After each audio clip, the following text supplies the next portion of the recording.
Magandang hapon sa inyo lahat. Ito po si Herbert Curia, author, promoter ng Human Rights Promotion. Ang boses ng Human Rights Promotion sa malayang demokrasyang ito, akibat ang ating pananalig sa ating banal na Panginoon Diyos. Banal na Panginoon sa Kristo, gubayan ng kagiwan ni Kalimutan na Santa Maria. Mula sa isyong ating nakalap at babantay, sa mabuting pamamahala, patas ng justisya at karapatang magtao, ay hinggil sa issue ng Marcos Administrations on Employment and Social Services. Ang Administrasyong Marcos ay pinalawig ang serbisyo ng DSWD at pinalaki ang pondo nito para makapaglingkod ito ng lubos sa sambayanang Pilipino. Yan. Ang iba't ibang serbisyo ng DSWD ay may ipapaglingkod nito ng lubos sa iba't iba nitong mandato at mga dinagdag na programa nito kagaya ng AKAP o abot kamay ang pagtulong na programa na ang layon ay mabigyan ng ayuda o assistance sa mga manggagawa na masabayan ang pagtaas ng so yung ating Administrasyong Marcos ngayon ay mahusay yung kanyang ginagawang pamamahala, particular dyan sa pag-employment at saka doon sa social services. So yun yung ilan sa mga pangunahin na trabaho ng gobyerno na yung pagbibigay ng trabaho at saka yung social services. So mahusay ang pamamalakad ng ating administrasyon ngayon na kung saan nga yung DSWD ay kanyang in-enhance nila yung with the sekretaryo nito yung serbisyo ng DSWD, nagdagdag sila ng mga programa at pinalaki nila yung pondo para ito ay makapaglingkod ng lubos. So nag-launch din ang DSWD ng Disaster Response Command Center para sa epesyenteng pag-ayuda sa mga nasalanta ng mga sakuna, etc. At ang mga nasa pantawid kapamilya ay may malaking budget para matugunan ang pangangailangan ng pamilyang naayudahan ito. Hindi lamang yan, pang iba. So yun yung mga ilang dagdag na programa, enhancement in DSWD services. Yan. So sa employment naman ay employment ang nasa 200,000 na trabaho na naibigay ng ating pamahalaan. So, nakaka-recover ang ating bansa mula sa pandemya at nagdulot ng nagdulot ng maraming kawalan ng trabaho. So, nakaka-recover na tayo diyan sa pandemic effect o apekto sa lipunang Pilipino na nagbigay na maraming nawalan ng trabaho. So, ngayon na ibabalik from our unemployment rate. So, ngayon ilang porsyento 'yan na naibalik. So doon sa milyon na nawalan trabaho, nabawasan ng 200,000. So sana sa mga susunod pang taon ay talagang totally lahat ma-employ. So ang Human Rights Promotions ay maring sumusuporta sa mabuting pamamahala para sa hustisya at karapatang matao. At sa isyong ito ng Marcos Administration on Employment and Services sa naipahayag na ito sa publiko ay ang ating pamahalang Marcos ay naipamahala nito ng buti ang pagbibigay nga ng trabaho at serbisyo publiko sa ating bansa. Pagtaas ng pondo at iba't ibang serbisyo publiko ng DSWD ay mahalagang paglilingkod sa ating bansa sa pamamahala ng ating Administrasyong Marcos mula pag-ibayo ng ating DSWD Secretary Gatchalian at ng ating Kongreso. So yung naging mahusay yung ating pamamalakad ng ating Administrasyong Marcos, dito nilang ginawang pagtaas ng pondo at enhancement at karagdagang programa na ginagawa ng DSWD para yung lipunang Pilipino ay talagang mabigyan ng assistance doon sa ibang mga pangangailangan. So doon sa employment din ay napag-ibayan ng ating Administrasyon Marcos ang pagbibigay nito ng nasa 200,000 na trabaho. So sa isyong ito ng Marcos Administration on Employment and Social Services ay sinusuportahan at hinihikayan ang libo ng Pilipino na suportahan ang pamamahala nito at hakbangin sa pagpaparami ng trabaho at serbisyo publiko. So, suportahan natin yung Administrasyon Marcos pag-employment doon sa kanyang hakbangin para mabigyan ng trabaho yung libo ng Pilipino at saka doon sa social services kung paano nito matutulungan yung ating lipunan Pilipino doon sa mga ibang walang trabaho o sa kapag nagkakaroon ng sakuna. Kaya mga bagay. So, suportahan natin ito at tayo makatulong yung iba-ibang mga eksperto sa social sa lipunan ay trabaho yan. Especially yung ating mga business sector na makatulong doon sa ating administrasyon na sila yung makapagbigay ng employment. Aside from usually yung ating administrasyon encouraging investors para magbigay ng trabaho. So why not our local investor and local businessmen is to expand their business, create more industry para mabigyan ng trabaho ng buong Pilipino. So sana yung ibang mga ating mga kabayan at iba't iba nating mga kung paano natin may bigyan o bibigyan ng trabaho sa ating lipunan. Iba't ibang mga bagay. Pagtatayo ng mga korporasyon, industriya, which is tayo mga Pilipino ay magkakaisa para sa mga industriya na yan with the help of our government. So dapat magkaisa yung lipunan. Diba, yung mga unemployed, paano matutulungan ng mga expert. So para i-create ano ba, cooperative or korporasyon o ano mga industriya in form of cooperative partnership para mabigyan ng trabaho yung mga lipunan Pilipino. Mas maganda korporasyon ng mga tao para tapos tutulungan sila ng ating pamahalaan para halimbawa isang industriya yung mga tao mag-create ng corporation, so tutulungan sila ng mga expert yan. So yun ang maganda ron dapat para maka-employ sila or else mag-expand yung ating mga local businessman at with the ayuda ng mga ilang foreign investment. So lahat magkakaroon tayo ng full employment at iba't ibang mga para tayo ay magkaroon ng mahusay na pamumuhay. So ang pagtaas ng trabaho na ito agay sa pag-usad ng pamamahalang ito at naway maibigay ng ating administrasyon ang goal na full employment sa kanyang termino, na mabigyan ng regular na trabaho at lahat ng mga Pilipino at sahod ayon sa karapatang pantao, o ito ay sapat na makapabuhay ang isang pamilya at tao mula sa minimum wage nito in private and public. So yun. So sana yung ating administrasyon Marcos magka-goal na full employment doon sa buong termino niya at maging regular yung trabaho ng marami. So dapat bawat regular, hindi kasi marami may mga unemployed na permanent yun yung problema. So ngayon kung regular at tapos yung regular and permanent job and halimbawa negosyo o anumang pinagkakakitaan mo, trabaho, dapat regular and permanent. Tapos yung kinikita mo ay sapat from the minimum wage o kinikita mo sa negosyo mo, sapat ito na ito ay according to the standard. So makapamumuhay ka naman with the business. Kung halimbawa, negosyo pang pamilya, individual. Para hindi pamilya ka, may negosyo ka.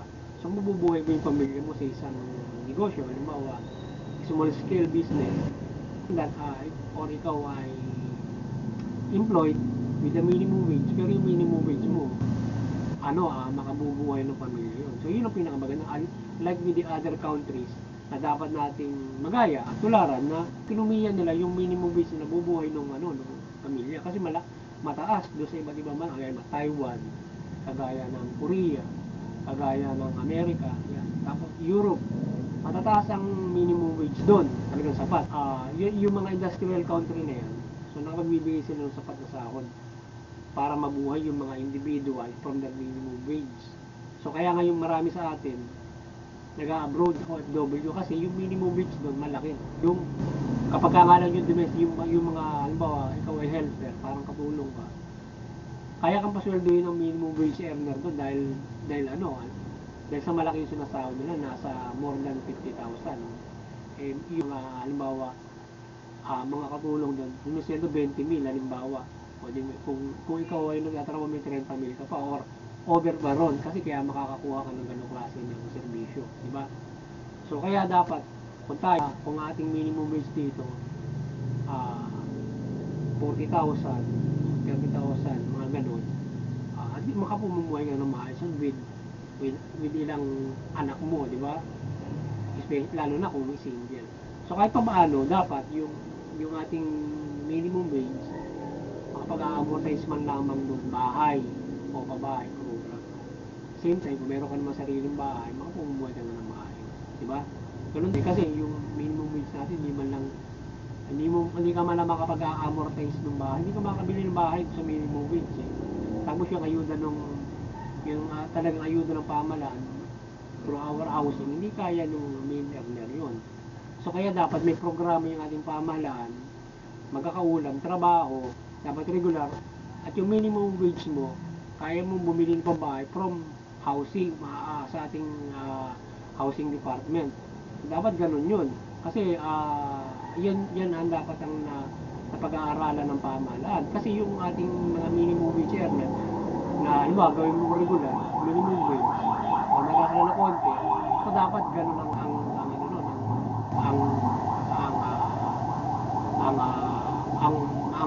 dapat na pamamalakad. Kasi kung ikaw ay minimum wage earner ka at wala kang kakayanan na hindi ka makabili ng bahay, paano ka yung pamilya mo. So hirap. So kaya dapat ganun yung gagawin natin pamahalaan. So ngayon ang social services ay makapaglilingkod ng sapat din para sa assistance o tulong sa ating kababayan sa na mandato nito o iba't ibang serbisyo nito. Sa panahon natin ngayon, marami ang walang trabaho at hindi regular ang trabaho, kung kaya't umaasa ang iba sa social services at iba't ibang ayuda, lalo sa inaharap ng ating bansa ngayon, kagaya ng mga sakuna. So yung social services ng ating pamilya ng DSWD, yung pag-ibayo nila, so dapat talagang gawin ng lahat kung ano yung pag-ibayo ng mga serbisyo mandato nito at sa pondo para ito ay from our status ngayon, walang mga trabaho yung iba, tapos meron mga iba't ibang mga kinaharap. So naayudahan ng ating pamahalaan, tapos yung mga nagkakaroon ng inflation, yung mga ganyan.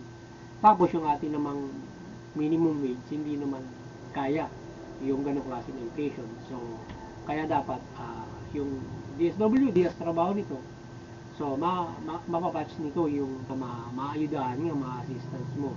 So yun. Kaya lang, syempre, ang pinakamaganda, you have a good permanent work and salary, makapumuhay ka na maayos. Kahit sino, from individual, magkaroon ka man ng pamilya. So, ganun dapat yun. Sana yun ay mapag-ibayo ng ating administrasyon Marcos, kanyang team manager, para sa buong termino niya, kahit paano may maabot siya sa 100% of the goal of full employment and sapat. Sana magawa ng ating Pangulo yan. At yan, maayos na simulation ng ating DSWD. At the same time, yung iba't iba pa mga yan siya, kagaya nung pabahay program. Kasi yun yung magkakaulam eh. Yung pabahay at yung social services, isa sa mga dapat din. So ngayon, kasunod na nun, yung syempre yung health, education, at iba't ibang mga. Syempre, hindi naman po pwedeng hindi rin yun ibibigay. Pero yun ay maibibigay mo yung trabaho kasi diyan ka mabubuhay. Yan yung magbibigay ng kabuhayan sa'yo para mapag-aral mo yung anak mo, makakain ka. Ganun. Kaya syempre, ayuda yung kalusugan. Yan. Syempre dapat yung edukasyon dapat affordable. Magkakakawin siya lahat. Pero yung mga pangunahin yun. So ngayon, sana ay mapag-ibayo ng ang serbisyo dito sa pagbibigay ng trabaho at social services na karapatan ng bawat isa. So ang pagtugon ng karapatang pantao ay na serbisyo ng ating pamahalaan at naway ang administrasyon Marcos ay tugunin ito ng lubos.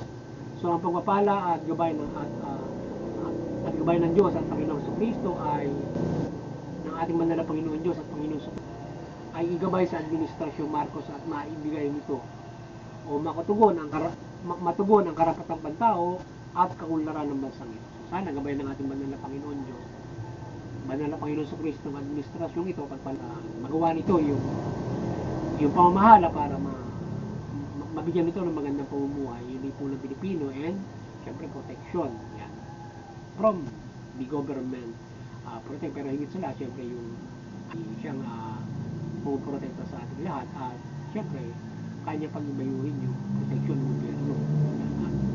Kaya tayo ay dapat ay mananampalataya sa Diyos. Yan at issue naman ay isinusulong ang sinusulong na pagpapalit ng konstitusyon o yung People's Initiatives ay ang constitutional reform ay isang mahalagang hakbangin at sa tamang panahon.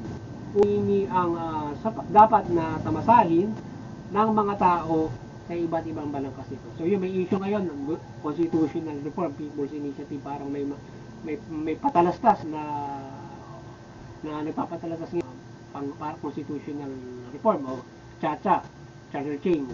So napanood din natin yun, yung kanyang ron. Kaya lang meron tayong hindi gusto ng mga sinasabi roon.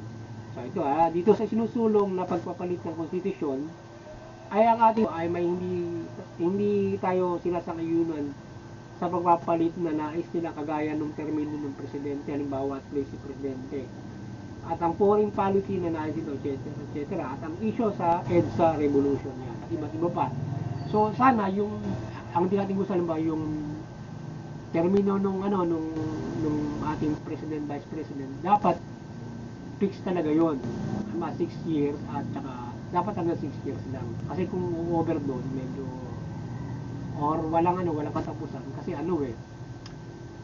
magkakaproblema tayo kapag yung isang presidente may gumawa ng halimbawa mayroong pang-abuso.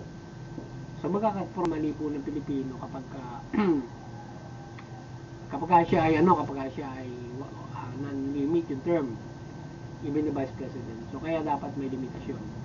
So yun ang dapat na tapos yung sa foreign policy parang sa foreign policy gusto nila magkaroon ng pag-aaring lupa yung foreign investor dapat yung kanilang syempre yung foreign investor dapat tayo ay magkaroon ng mahusay na foreign policy kung paano silang magbibigyan kasi kung mayroong foreign investor dapat parang kagayang EDSA lang kagaya nung EPSA kagaya lang nung EPSA na sila ay doon uupa ng mga lupa roon o certain area meron sila doon na pwesto o kung paano kalakaran doon sa EPSA mga ganun lang dapat yun hindi po pwede na para kang regular na Pilipino o Filipino citizen bibili ka ng lupa at tatayo mo yung negosyo roon kasi ang mangyayari kasi yung ating pag hindi magandang ating policy at marami yung corruption pag-aarian ng foreigner yung Pilipinas dahil sila yung nakapag-i-invest dito kasi yung mga lupa na yan pag-aarian nila yan kapag yan ay hindi tayo naging marunong dyan sa pag-aari ng lupa ng foreign investment kaya dapat pag-aralang mabuti yan paano ang limitasyon yan parang EPSA lang yung kapag mayroong foreign investment yung halimbawa kung sa export sa EPSA kung local yung kanilang yung local products ang kanilang gagawin dito ng mga investor so dapat meron din parang ganun kasi kung gagawin ay pag-aarian nila yung lupa so kasi maraming kurap sa ating gobyerno so yan ang problema dyan kasi pag-aarian ng mga foreigner yan kaya mahirap yung binibitawan nila na pagbabago nung ganung klase ng mga foreign policy kaya pag-iipang mabuti yan so yung issue pa ng EDSA so kaya siguro dapat ay alam mo yung ating gusto din natin ng charter change in a different way hindi itong sinasabi nito medyo iba yung kanilang termino ng charter change pero kung ang charter change ay gagawin ay yung pag-ibahin ng karapatan ng tao ay mas mabuti yun isang mahusay na pagbabago ng sistema na nakapagpapabuti mula sa lipunan pero kung medyo Hindi tayo sangayon sa ganung klase ng charter chains na inihahain nila sa atin. So kung iba yung ihahain nila, mas maaari makisuporta tayo. Pero pag-aralan mo ng mabuti yan, na lahat ng lipunan Pilipinas. So doon natin natalakay sa ating talakayan yan. So ngayon, so pag-aralang mabuti ito ng ating Senado at Kongreso at mga Pilipino mula sa iba't ibang sektor na professional at upang makaisa ang lipunan Pilipino sa pagpapalit ng konstitusyon at mga dapat na magbabago. Kagaya ng ina-advertise na sasangayunan pa natin yon o anong pagpapalit, ang nais natin na dapat gawin mula People's Initiative maging sa iba't ibang pagpapalit nito. So yun. So muli maliwanagan ng ating Banal na Santa Maria ang lahat mula pamalaan at mamamayang Pilipino at talimain ang mabuting balita at pamalaan ay makamahala ng matuwid at makatarungan at patas at ang mga Pilipino ay makasunod sa pamalaan. Sa gayon, makapamumuhay tayo ng payapa at maunlad at higit sa lahat ay may kaligtasang espiritual. So, sana maliwanagan ng lipunan Pilipino, yung pamalaan ay makamahala ng mabuti, yung mamamayan makasunod sa pamalaan. Sa gayon, makapamumuhay tayo ng maunlad, mapayapa, ayon sa karapatan ng tao at may spiritual. Muli, magandang hapon sa inyo lahat. At sana nakapagsabuhay naman ang human rights promotion sa linggong ito o sa hapong ito ng hinggil sa isyong ito ng karapatan ng tao. Muli, ang pagpapala ng Diyos at sa mga ating lahat at ang gabay ng Banal na Santa Maria ay patuloy na gumay sa ating. Magandang hapon sa inyo lahat at God bless.